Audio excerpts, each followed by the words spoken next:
अस्सलाम वालेकुम, welcome to career corner online academy. अवां जी ख़िदमत में हाज़िर आहे अमजद अली कलवर। अॼु असां सेल जा ऑर्गेनेल्स पढ़ंदासीं। जेके ऑर्गेनेल्स हूंदा आहिनि उहे साइटोप्लाज़म में ख़ासि करे मौजूदु हूंदा आहिनि ऐं उन्हनि हर हिकु ऑर्गेनेल जो पंहिंजो पंहिंजो फंक्शन हूंदो आहे। ईअं सम्झो त हिकिड़ो इंडस्ट्रियल एरिया आहे जिते मुख़्तलिफ़ इंडस्ट्रीज़ आहिनि, मुख़्तलिफ़ फैक्ट्रियूं आहिनि ऐं हर हिकु फैक्ट्री जो पंहिंजो पंहिंजो फंक्शन हूंदो आहे। ठीकु आहे। जीअं फ़र्ज़ु कयो कॉस्मेटिक जेका इंडस्ट्री आहे अलॻि आहे ऐं फार्मास्यूटिकल इंडस्ट्री जेका आहे जिते मेडिसिन्स वग़ैरह ठहनि थियूं उहा अलॻि आहे। ऐं हिकिड़ी फ़र्ज़ु कयो हिकिड़ी फैक्ट्री आहे जिते असांजी वरी खाधे पीते जा सामान जेके आहिनि उहे ठहनि था। त अहिड़े हिसाब सां जेको सेल हूंदो आहे उहो सेल में बि मुख़्तलिफ़ जेके एक्टिविटीज़ हूंदियूं आहिनि जानदारनि जूं, उन जे लाइ हर हिकु सेल में मुख़्तलिफ़ ऑर्गेनेल्स हूंदा आहिनि जेके पंहिंजूं पंहिंजूं एक्टिविटीज़ सरंजाम ॾींदा आहिनि। त सभ खां पहिरियों अचो ॾिसूं था माइटोकॉन्ड्रिया खे। हाणे माइटोकॉन्ड्रिया खे असां ॿियो छा चवंदा आहियूं, इन खे power house of the cell चवंदा आहियूं। Power house of cell. अच्छा, हिन खे पावर हाउस ऑफ सेल छा जे करे चवंदा आहियूं त इहो सेल खे एनर्जी ॾींदो आहे। ठीकु आहे। हाणे पावर हाउस असां हुनखे चवंदा आहियूं जिथां जेका आहे बिजली ईंदी आहे। ठीकु आहे। हाणे बिजली जेका आहे उहा छा आहे, हिकिड़ी एनर्जी आहे। साॻे तरीक़े सां जानदारनि जी सर्वाइवल जे लाइ, जानदारनि खे ज़िंदा रहण जे लाइ उन्हनि खे बि एनर्जी जी ज़रूरत पवंदी आहे। जेके बि फंक्शन कंदा आहिनि, एक्टिविटीज़, तव्हां जेको घुमो था फिरो था या जेको बि कमु कयो था या हे ॿुधो था त जेको लेक्चर तव्हां ॿुधी रहिया आहियो उन जे लाइ बि तव्हांखे एनर्जी जी ज़रूरत पवे थी। ऐं मूंखे रिकॉर्ड करण जे हवाले सां, लिखण जे हवाले सां या ॻाल्हाइण जे हवाले सां बि एनर्जी जी ज़रूरत पवे थी। हाणे इहे सॼा फंक्शन कीअं थियनि था त उहे सॼी एनर्जी खे प्रोड्यूस करे ॾियण जो जेको फंक्शन हूंदो आहे उहो केरु ॾींदो आहे, उहो माइटोकॉन्ड्रिया जेको सेल जे अंदरि मौजूदु हूंदो आहे। ठीकु आहे। हाणे सेल खे power house of the cell, power house of cell छा जे करे चवंदा आहियूं, इहो छा कंदो आहे, एनर्जी जनरेट कंदो आहे। एनर्जी जनरेट कंदो आहे। ठीकु आहे। एनर्जी जनरेटर तौर बि हिनखे असां सुञाणींदा आहियूं, जनरेट। ठीकु आहे। या एनर्जी जनरेटिंग ऑर्गेनेल बि असां हिनखे चवंदा आहियूं। क्लियर। उन खां बाद में जेको तव्हां ॿुधो हूंदो हिकिड़ो लफ़्ज़ एरोबिक रेस्पायरेशन। एरोबिक रेस्पायरेशन जेका सेल जे अंदरि सेल्युलर जेका रेस्पायरेशन थींदी आहे, सेल्युलर एरोबिक रेस्पायरेशन जेका थींदी आहे, उहा रेस्पायरेशन केरु कराईंदो आहे, उहो माइटोकॉन्ड्रिया कराईंदो आहे। रेस्पायरेशन असां चवंदा छा की आहियूं, रेस्पायरेशन असां चवंदा आहियूं जॾहिं असांजो जेको खाधो आहे उहो छा थिए, उहो बर्न थिए। असांजो खाधो ॿरे सड़े ऐं उन मां एनर्जी प्रोड्यूस थिए थी त उनखे असां रेस्पायरेशन चवंदा आहियूं। ठीकु आहे। The respiration is a process of oxidation of food, यानी कि जेको ऑक्सीजन जी मौजूदगी में खाधो जेको आहे उन मां एनर्जी प्रोड्यूस थिए थी त उनखे असां रेस्पायरेशन चवंदा आहियूं। त एरोबिक असां चवंदा आहियूं उनखे जंहिंमें ऑक्सीजन इस्तेमालु थिए। एरोबिक लफ़्ज़ जिथे बि अची वञे उते फ़र्ज़ु उते तव्हां सम्झी वेंदा कयो त उते ऑक्सीजन इस्तेमालु थींदी आहे। त हाणे हेॾे ॾिसो, असांजो हे फ़र्ज़ु कयो हिकिड़ो ग्लूकोज़ जो मालिक्यूल आहे। हे ग्लूकोज़ जो मालिक्यूल आहे ऐं इन ग्लूकोज़ जे मालिक्यूल खे ऑक्सीजन जी मौजूदगी में जेको असां साहु खणंदा आहियूं न अंदरि, उहो ऑक्सीजन खणंदा आहियूं ऐं इहो सॼो कुझु किथे थींदो आहे, न माइटोकॉन्ड्रिया में थींदो आहे। इहो ऑक्सीजन हिन ग्लूकोज़ खे छा कंदो, ॿारींदो आहे ऐं ग्लूकोज़ जे ॿरण सड़ण सां छा थींदो, तव्हांजे जेके आहिनि उहे वाटर जा मालिक्यूल ठहंदा ऐं प्लस में कार्बन डाइऑक्साइड जेका ॿाहिरि गैस असां ख़ारिज कंदा आहियूं ऐं प्लस में एनर्जी जेका आहे उहा असांखे मिलंदी आहे in the form of ATP। ठीकु आहे। Adenosine try phosphate. त ग्लूकोज़ मां एनर्जी कढण जो जेको कमु हूंदो आहे उहो कंहिंजो हूंदो आहे, माइटोकॉन्ड्रिया जो हूंदो आहे। हे सॼो असां जेको खाधो खाऊं था उहो हज़म थी करे असांजे सेलनि ताईं, असांजे सॼे जिस्म जे सेलनि ताईं पहुचे थो ऐं हर हिकु सेल में ख़ासि करे मसल्स जेका असांजा सेल हूंदा आहिनि न, उन में माइटोकॉन्ड्रिया तमामु घणा वधीक हूंदा आहिनि। हाणे उहे मसल्स सेल छा कंदा आहिनि, उन जेको असां खाधो खाऊं था, फ़र्ज़ु कयो ग्लूकोज़ जेको आहे उहो असांजो खाधो कार्बोहाइड्रेट जा वॾा मालिक्यूल टुटी करे ग्लूकोज़ जे नंढनि मालिक्यूल में तब्दील थी वञनि था। उहो ग्लूकोज़ रत में शामिलु थी करे असांजे सॼे जिस्म जी बॉडी जे सेलनि ॾे वञे थो हलियो ऐं उहे असांजी बॉडी जा जेके सेल आहिनि उहे उन में मौजूदु सेलनि में जेके माइटोकॉन्ड्रिया जेको सेल में मौजूदु हूंदा आहिनि ऑर्गेनेल, उहे छा कंदा, उन ग्लूकोज़ खे ऑक्सीजन जी मौजूदगी में कन्वर्ट कंदा वाटर में, प्लस में कार्बन डाइऑक्साइड रिलीज़ थींदी ऐं एनर्जी बि प्रोड्यूस थींदी आहे। ठीकु आहे। इनखे असां चवंदा आहियूं एरोबिक रेस्पायरेशन। सेल्युलर रेस्पायरेशन बि असां हिनखे चवंदा आहियूं। ठीकु आहे। जॾहिं असां ॻाल्हि कयूं था माइटोकॉन्ड्रिया जी स्ट्रक्चर जी, त माइटोकॉन्ड्रिया जी जेका स्ट्रक्चर थींदी आहे उहो हिकिड़ो माइटोकॉन्ड्रिया डबल मेम्ब्रेन ऑर्गेनेल हूंदो आहे। Double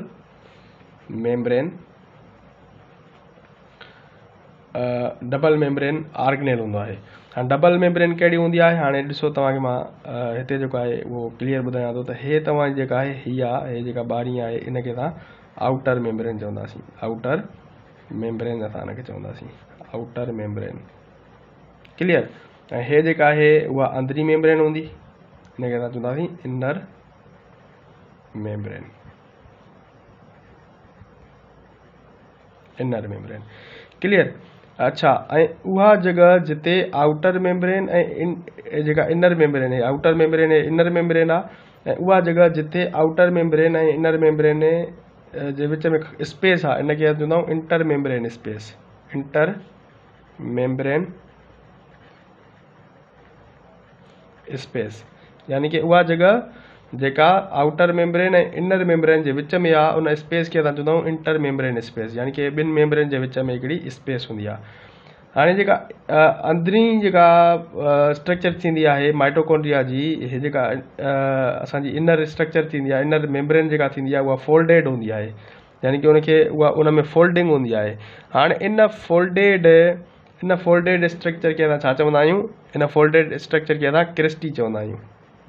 Christie. ठीकु आहे। इन फोल्डेड स्ट्रक्चर खे छा चवंदासीं, क्रिस्टी चवंदासीं। यानी कि माइटोकॉन्ड्रिया में अगरि असां ॻाल्हि कयूं, हिकिड़ी असांजी आउटर स्ट्रक्चर आउटर मेम्ब्रेन थी वई, ऐं ॿी असांजी इनर मेम्ब्रेन थी वई, ऐं आउटर मेम्ब्रेन ऐं इनर मेम्ब्रेन जे विच में जेका थी वई उहा इंटर मेम्ब्रेन स्पेस थी वई। ऐं जेका तव्हांजी माइटोकॉन्ड्रिया जी जेका इनर मेम्ब्रेन हूंदी उहा फोल्डेड हूंदी, त उन फोल्डिंग वारे स्ट्रक्चर खे असां क्रिस्टी चवंदासीं। ठीकु आहे। उहा फोल्डिंग छाजे करे हूंदी आहे, उहो वधीक सरफेस एरिया, का बि शइ वकोड़ियल हूंदी न, त उहो जॻह घटि वलारींदी ऐं उन में सरफेस एरिया वधीक हूंदो आहे, त जीअं उहो वधि में वधि फंक्शन करे सघे। ठीकु आहे। अच्छा, हे जेके हूंदा इहे राउंड शेप, इन में छा हूंदा आहिनि, इहे ग्रेन्यूल्स हूंदा आहिनि, ग्रेन्यूल्स। ऐं उन खां अलावा तव्हांखे ताजुब थींदो त जेको माइटोकॉन्ड्रिया हूंदो आहे उन में उनखे पंहिंजो DNA हूंदो आहे, ऐं इहो DNA जेको न्यूक्लियस में मौजूदु DNA हूंदो आहे उन खां थोरो डिफरेंट हूंदो आहे। ऐं इहो DNA माइटोकॉन्ड्रिया वारो DNA जेको आहे उहो ट्रांसफर जेको औलाद में थींदो आहे उहो कंहिंखां थींदो आहे, मदर साइड खां थींदो आहे। जेको बि माइटोकॉन्ड्रिया वारो DNA हूंदो आहे, जेका जनरेशन में ट्रांसफर थींदो आहे, उहो कंहिंजे तरफ़ां थींदो आहे, मदर जे तरफ़ां थींदो आहे, माइटोकॉन्ड्रिया वारो DNA। त इहा फैक्ट यादि रखी छॾियो। त हे जेका आहे उहा छा आहे, उहा स्ट्रक्चर आहे। ऐं उन खां अलावा हे जेका इंटर जेका इनर स्ट्रक्चर हूंदी आहे न मेम्ब्रेन, ऐं उन जे अंदरां बिल्कुलु अंदरी पासे खां जेकी हिकिड़ो फ्लूइड हूंदो आहे माइटोकॉन्ड्रिया जो, उन फ्लूइड खे असां चवंदा आहियूं मैट्रिक्स। छा चवंदा आहियूं, मैट्रिक्स। हाणे हे सॼे जेके प्रोसेस थींदा आहिनि न, उहे हिन मैट्रिक्स वारे रीजन में थींदा आहिनि। जेको अंदरो फ्लूइड आहे इन में मौजूदु एंजाइम्स बि मौजूदु हूंदा आहिनि, इन में मौजूदु जेके आहिनि उहे असांजो जेको फूड आहे, ऑक्सीजन जेका वेंदी आहे, हाइड्रोजन आयन्स हूंदा आहिनि, मुख़्तलिफ़ जेके आहिनि उहे मटेरियल सबस्टेंसिस मौजूदु हूंदा आहिनि, जंहिंजी मौजूदगी में जेका आहे सेल्युलर रेस्पायरेशन थींदी आहे, ऐं जंहिंजे ज़रिए खाधो जेको आहे उहो असली जेको खाधो असांखे एनर्जी ॾिए थो उहो किथे ॾींदो आहे अची, उहो सेल में मौजूदु अंदरि माइटोकॉन्ड्रिया हूंदो आहे। उहो माइटोकॉन्ड्रिया उन खाधे खे टोड़े उन मां एनर्जी जेको कढी ॾिए थो, इन करे असां उनखे चवंदा आहियूं power house of the cell. ठीकु आहे। हाणे तव्हांखे MCQ इहो अची वञे थो त जेको एनर्जी जनरेटिंग ऑर्गेनेल आहे, एनर्जी जनरेटिंग जेको ऑर्गेनेल आहे उहो कहिड़ो आहे, त तव्हां चवंदव माइटोकॉन्ड्रिया। त इहा बि शइ तव्हां यादि रखी छॾियो। अच्छा, उन खां बाद में असांजो अचे थो एंडोप्लाज़मिक रेटिकुलम। एंडोप्लाज़मिक रेटिकुलम जेको आहे उनखे इन जी टर्मिनोलॉजी खे असां टोड़ींदासीं त जेको एंडो आहे, एंडो जी माना हूंदी आहे इनर। एंडो जी माना छा हूंदी आहे, इनर। ऐं प्लाज़म जी माना तव्हांखे मां ॿुधायो आहियो आहे। प्लाज़म जी माना छा हूंदी आहे, प्लाज़म जी माना हूंदी आहे फ्लूइड। ऐं प्लाज़म खे कॾहिं कॾहिं प्रोटोप्लाज़म तौरु बि ॼातो वेंदो आहे, प्रोटोप्लाज़म। ठीकु आहे। ऐं जेको लफ़्ज़ रेटिकुलम आहे न, रेटिकुलम त रेटिकुलम जी जेका माना आहे उहा कहिड़ी आहे, रेटिकुलम असां नेटवर्क खे चवंदा आहियूं, नेटवर्क यानी कि सेल जे अंदरि हिकिड़ो नेटवर्क हूंदो आहे। नेटवर्क जेको आहे उहो एक्सटेंडेड थियल हूंदो आहे, त उन नेटवर्क खे असां छा चवंदासीं, एंडोप्लाज़्मिक रेटिकुलम। ठीकु आहे। हाणे इहो नेटवर्क छाजो हूंदो आहे, उहो ख़ासि करे जेके बि मटेरियल्स हूंदा आहिनि उनजी ट्रांसपोर्टेशन, ऐं जेके प्रोटीन ठहंदी आहे या तव्हांजा लिपिड्स कार्बोहाइड्रेट्स वग़ैरह हिन जी जेका डाइजेशन थींदी आहे या मेटाबॉलिज़म थींदी आहे, उहा किथे थींदी आहे, तव्हांजे एंडोप्लाज़्मिक रेटिकुलम में थींदी आहे। ठीकु आहे। हाणे अगरि असां ॻाल्हि कयूं त एंडोप्लाज़्मिक रेटिकुलम जा जेके आहिनि उहे ॿ क़िस्म थींदा आहिनि। घणा क़िस्म थींदा आहिनि? ॿ क़िस्म थींदा आहिनि। हिकिड़ो जेको क़िस्म थींदो आहे उहो हूंदो आहे तव्हांजो स्मूद एंडोप्लाज़्मिक रेटिकुलम। ॿियो जेको क़िस्म हूंदो आहे उनखे असां चवंदा आहियूं रफ एंडोप्लाज़्मिक रेटिकुलम। जेको रफ एंडोप्लाज़्मिक रेटिकुलम आहे उन में उहो छाजे करे रफ चवंदा आहियूं, उन में राइबोसोम्स अटैच थियल हूंदा आहिनि। राइबोसोम्स छा थियल हूंदा आहिनि? अटैच थियल हूंदा आहिनि। हे तव्हां ॾिसी रहिया आहियो न, हे जेके दाणनि वांगुरु इहे हिन ते छा आहिनि, इहे राइबोसोम्स आहिनि, राइबोसोम्स। ठीकु आहे। ऐं हे जेका फोल्डेड स्ट्रक्चर आहे इनखे असां सिस्टरनी चवंदा आहियूं, सिस्टरनी। जेका फोल्डेड स्ट्रक्चर माइटोकॉन्ड्रिया में उनखे असां छा चवंदासीं, उनखे असां चयोसीं क्रिस्टी, ऐं हिते हिनखे छा चवंदासीं, सिस्टरनी चवंदासीं। क्लियर। त हाणे अगरि असां ॻाल्हि कयूं था त राइबोसोम्स छा हूंदा आहिनि। राइबोसोम्स असां अॻिते पढ़ंदा बि सी। त राइबोसोम्स छा हूंदा आहिनि, इहे प्रोटीन जेके आहिनि उनजी साइंथेसिस में या मेकिंग बि तव्हां चओ खणी, साइंथेसिस बि चओ खणी, प्रोटीन जेके आहिनि ठाहिण जो कमु जेको हूंदो आहे उहो कंहिंजो हूंदो आहे, राइबोसोम्स जो हूंदो आहे। त जेका बि प्रोटीन ठहे थी न असांजी बॉडी जे लाइ, असांजी खल छा आहे, इहा बि प्रोटीन जी ठहियलु आहे। असांजा नह, असांजा वार, इहे सॼा छाजा ठहियल आहिनि, प्रोटीन जा ठहियल आहिनि। त इहे प्रोटीन ठाहिण जो कमु कंहिंजो हूंदो आहे, राइबोसोम्स जो हूंदो आहे। हाणे हिननि एंडोप्लाज़्मिक रेटिकुलम जंहिं ते राइबोसोम्स अटैच थियल हूंदा आहिनि उनखे असां रफ एंडोप्लाज़्मिक रेटिकुलम चवंदासीं। स्मूद एंडोप्लाज़्मिक रेटिकुलम असां चवंदासीं उहो एंडोप्लाज़्मिक रेटिकुलम जंहिंमें राइबोसोम्स अटैच न हुजनि, विदाउट राइबोसोम्स। उहो एंडोप्लाज़्मिक रेटिकुलम जंहिं ते राइबोसोम्स अटैच न हूंदा त उन्हनि खे असां चवंदा आहियूं smooth endoplasmic reticulum. Clear. Ribosomes जी ॻाल्हि आहे, अगरि अटैच न हूंदा त इन स्मूद एंडोप्लाज़्मिक रेटिकुलम जो प्रोटीन ठाहिण जो कमु त न हूंदो। त पोइ हिन जो जेको फंक्शन हूंदो आहे उहो कहिड़ो हूंदो आहे, हिन जो फंक्शन हूंदो आहे त जेको बि डिटॉक्सिफिकेशन वारा कम हूंदा आहिनि, डिटॉक्सिफिकेशन वारा, फ़र्ज़ु कयो तव्हां हिकिड़ो खाधो आहे न, उहो तव्हां ख़ासि करे जेको गोश्त हूंदो आहे उहो माण्हू फ्रिजनि में रखी छॾींदा आहिनि। त पोइ अगरि तव्हां उहो गोश्त पचायो था ऐं उहो तयारु कयो था, तयारु करण खां बाद में बि फ्रिज में रखो था ऐं उहो छा थी वञे थो, उहो थोरो खटो थी वञे थो, त उहो तव्हांजे छा हूंदो, उहो पॉइज़नस हूंदो थोरो। ठीकु आहे। अगरि तव्हां उहो कंज़्यूम कंदव तव्हांखे फूड पॉइज़निंग थी वेंदी। हाणे जेका फूड पॉइज़निंग थिए थी, अगरि का बि शइ अहिड़ी जेका तव्हां रखियल खाओ था ऐं उहो तव्हांखे उन में मौजूदु जेके टॉक्सिक शयूं आहिनि, टॉक्सिक शयूं तव्हांजे खाधे में, उहो टॉक्सिक शयुनि जो जेको टॉक्सिक वारो असरु ख़तमु कंदा आहिनि, उहे केरु कंदा आहिनि, स्मूद एंडोप्लाज़्मिक रेटिकुलम कंदा आहिनि। फ़र्ज़ु कयो तव्हां का बि शइ टॉक्सिक आहे उहा तव्हां अंदरि खाई छॾी, त हाणे उनजी जेका टॉक्सिसिटी हूंदी न उन शइ जी, उहा टॉक्सिसिटी खे लेस हार्मफुल, यानी कि उहे सब्सटेंसिस जेके तव्हांजी बॉडी में अगरि मेटाबॉलिज़म जे ज़रिए बि टॉक्सिक ठहनि था, जेके टॉक्सिक मटेरियल्स मेटाबॉलिज़म जे ज़रिए बि ठहनि था, या तव्हां खाओ था या तव्हांजी बॉडी जे अंदरि ठहनि था कंहिं रिएक्शन ज़रिए, त कंहिं मेटाबॉलिज़म जे हवाले सां, त पोइ उन्हनि जो जेको हार्मफुल वधीक हूंदा आहिनि त उन्हनि खे घटि हार्मफुल करण जो कमु कंजो हूंदो आहे, स्मूद एंडोप्लाज़्मिक रेटिकुलम जो हूंदो आहे। ऐं उन खां अलावा हिन जो ॿियो कमु कहिड़ो हूंदो आहे, जेके लिपिड्स हूंदा आहिनि न, लिपिड्स सणभ वारा मालिक्यूल्स, उन्हनि जी ठाहिण जो कमु केरु कंदा आहिनि, उनखे ठाहिण जो कमु ऐं उन्हनि जी डाइजेशन जो कमु जेके कंदा आहिनि उहे केरु कंदा आहिनि, स्मूद एंडोप्लाज़्मिक रेटिकुलम कंदा आहिनि। ऐं उन खां अलावा कार्बोहाइड्रेट्स हूंदा आहिनि, त कार्बोहाइड्रेट्स जी जेका डाइजेशन आहे ऐं उनजी जेका ट्रांसपोर्टेशन आहे, त उहा केरु कंदा आहिनि, उहे बि तव्हांजा स्मूद एंडोप्लाज़्मिक रेटिकुलम कंदा आहिनि। क्लियर।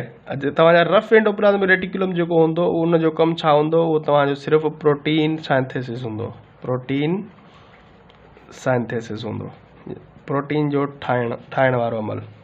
ठीकु आहे, छाजे करे त हुन में राइबोसोम्स अटैच हूंदा आहिनि, राइबोसोम्स जिते हूंदा उहे प्रोटीन ठाहींदा। हाणे उन खां अलावा हे जेके हूंदा आहिनि असां हिनखे नेटवर्क छाजे करे चवंदा आहियूं। हाणे हे फ़र्ज़ु कयो तव्हांजो हिकिड़ो सेल आहे, हे तव्हांजो छा आहे, हे न्यूक्लियस आहे।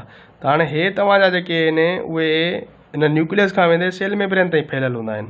ठीकु आहे, हाणे इहे फैलियल आहिनि त इहो हिकिड़ो नेटवर्क आहे जेको तव्हांजे न्यूक्लियस ऐं सेल मेम्ब्रेन जे विच में हिकिड़ो छा करे थो, इन्हनि खे कनेक्ट करे थो। हाणे उहा शइ जेका न्यूक्लियस जेके आहिनि उन ज़रिए हिते का शइ ठहंदी, फ़र्ज़ु कयो न्यूक्लियस कमांड करे थो त तव्हांजी बॉडी में हेमोग्लोबिन प्रोटीन जेका आहे न उहा घटि थी वई आहे, हेमोग्लोबिन प्रोटीन जेका आहे उहा घटि थी वई आहे। उन हेमोग्लोबिन प्रोटीन ठाहिण जे लाइ तव्हांजो जेको न्यूक्लियस आहे उन न्यूक्लियस पंहिंजो मैसेंजर RNA मोकिले थो साइटोप्लाज़म ॾे त बाबा हाणे जेके तव्हांजा जेके हेमोग्लोबिन जी जेका आहे न उहा फॉर्मेशन साइंथेसिस वधीक कयो। त हाणे हेमोग्लोबिन जी जेका आहे न साइंथेसिस केरु कंदा, उहे राइबोसोम्स कंदा। ज़ाहिर सी ॻाल्हि आहे, राइबोसोम्स जो कमु छा हूंदो आहे, प्रोटीन ठाहिणु, ऐं हेमोग्लोबिन छा आहे, हिकिड़ी प्रोटीन हूंदी आहे जेके तव्हांजी रेड ब्लड सेल्स में मौजूदु हूंदी आहे, रत जे ॻाढ़नि सेलनि में। ऐं इन हेमोग्लोबिन जो कमु छा हूंदो आहे, ऑक्सीजन जी ट्रांसपोर्टेशन। त हाणे हे जेके हितां मैसेंजर RNA आयो मैसेज खणी, त पोइ उहो जेको राइबोसोम्स हूंदा उहे छा कंदा, प्रोटीन ठाहींदा। हाणे इहा प्रोटीन ठही त वई, पोइ हाणे उहा जिथे कमु अचे थी उहा ट्रांसपोर्टेशन करणु कंहिंजो कमु हूंदो आहे, उहा ट्रांसपोर्टेशन जेका आहे ऐं प्रोटीन ठाहिण जो कमु हूंदो उहो कंहिंजो हूंदो, एंडोप्लाज़्मिक रेटिकुलम जो हूंदो। त इहो छा आहे, हिकिड़ो नेटवर्क ठहियलु हूंदो आहे सेल साइटोप्लाज़म में जेको न्यूक्लियर मेम्ब्रेन ऐं साइटोप्लाज़म जे विच में कनेक्शन प्रोवाइड कंदो आहे। त इहो तव्हांजो जेको आहे न इहे ख़ासि करे छा हूंदा आहिनि, इहे ट्यूब्यूल्स हूंदा आहिनि। छा हूंदा आहिनि, ट्यूब्यूल्स हूंदा आहिनि जेके प्लाज़्मा मेम्ब्रेन यानी कि सेल मेम्ब्रेन खे न्यूक्लियर मेम्ब्रेन सां मिलाईंदा आहिनि। त इहो हुयो तव्हांजो एंडोप्लाज़्मिक रेटिकुलम। उमेद कयां तव्हांखे माइटोकॉन्ड्रिया ऐं एंडोप्लाज़्मिक रेटिकुलम जे बारे में कॉन्सेप्ट क्लियर थी वियो हूंदो। मिलूं था नेक्स्ट वीडियो लेक्चर में, तेसीं ताईं अल्लाह हाफ़िज़।